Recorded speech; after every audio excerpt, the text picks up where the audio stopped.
As you heard, we are SMILE, and the SMILE has the meaning and the purpose.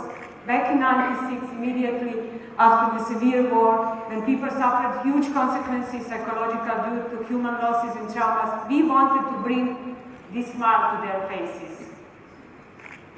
The consequences and the wounds are present all around still, and while some of them are more visible, some are less, those more severe are less visible.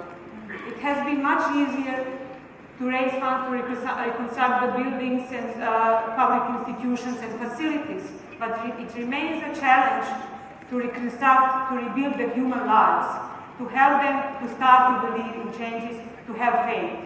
But at that time, not being aware of a power of one or two, me and a friend of mine started to believe in people, and we moved them by involving them exactly in volunteer work.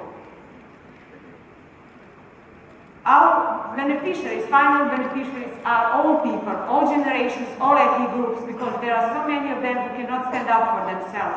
But our volunteers are also all people from all walks and all generations. They are from 10 to 100 years old. While we are very proud of our older people volunteering program, today we pitch for youth volunteer program. Why youth? We all know that youth is the future of our countries. But how is that future going to look like if youth is disempowered, doesn't have any faith, if they are so affected by the war, but also post-war adversities? Unlike our politicians who say youth is the future of our country and don't do anything, we do. We invest in them, we help them, we build them for that future because we want them to dare to believe. We want them to believe that they are the agents of changes, that they can bring changes, and that they can have smiles on their faces, that they are those who can pass on the smiles to those who they work with. We want more thousands of them with your prize, if you give it to us, to be empowered through projects like this, to feel that they're agents of changes because they produce this, because they involve the whole community, because they change the mindset of the whole community. We want them to know that they build the school in a remote village and that they save the future generations, they provide educational facilities for future generations. We want them to know that they motivated the volunteers in that village and that they do take care of the school and the children. We want them to know that they are the only light in hundreds of lives of children with special needs because these children are not taken care of by the government. We want them to know that these children don't like snow or severe weather conditions because they are afraid that their volunteers won't come and reach them in their remote villages. We want them to know that when we announced that we are the finalists, that older people called us and cried on the radio and said, if we had that money, we will give it to you because you are the only people who come and open my doors. But as volunteers are by essence very modest, we have to have the plan behind and help them to feel these changes and help them to feel that empowerment. We have plans and we have objectives. One of our short-term objectives is to develop community and school-based models of volunteer work. Why school-based? Because we can reach a critical mass of youth, we can empower schools to pass on the knowledge and practice, we can build the capacities, we can integrate it in school system and achieve sustainability. We develop community mental health model of protection of youth. Why? Because volunteering is not only giving, it's receiving. Our volunteers feel healthier, feel empowered, go to school, don't stray, don't indulge in criminal acts, etc.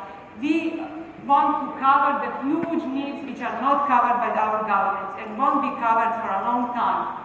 We want to contribute to democracy building in our countries, to development of volunteerism and philanthropy.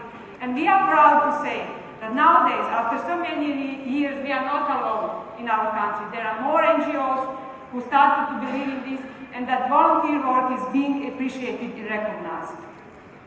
We are proud of something. How can we help you to believe, dare to believe? We have to invite them. If we don't invite our youth, they won't join us. If we don't involve them, engage them in all processes that affect their lives and the lives of those they take care of, they won't feel these changes. We have to engage them. But of course, we need to provide a friendly environment. And once, in such a long time, it would be good to win something, to win this prize, to provide this environment, to build the capacities of schools, of mentors, of volunteers, and all these who take care, all those users of volunteer services. So help us to win this prize and pass on the smiles. Thank you. Thank you, Rosanna.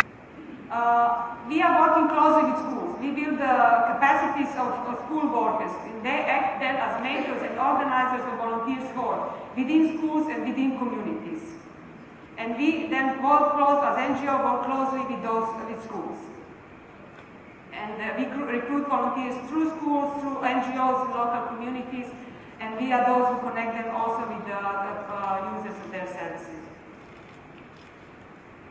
We need funding to provide a friendly environment for the work volunteers. It's very difficult in Bosnia to get funding for this. You know, all the volunteers need training, preparation, need monitoring, need something to motivate them. We need material, we need funds to cover the basic costs, like travel costs, like food while they are on the ground in the field working with their users.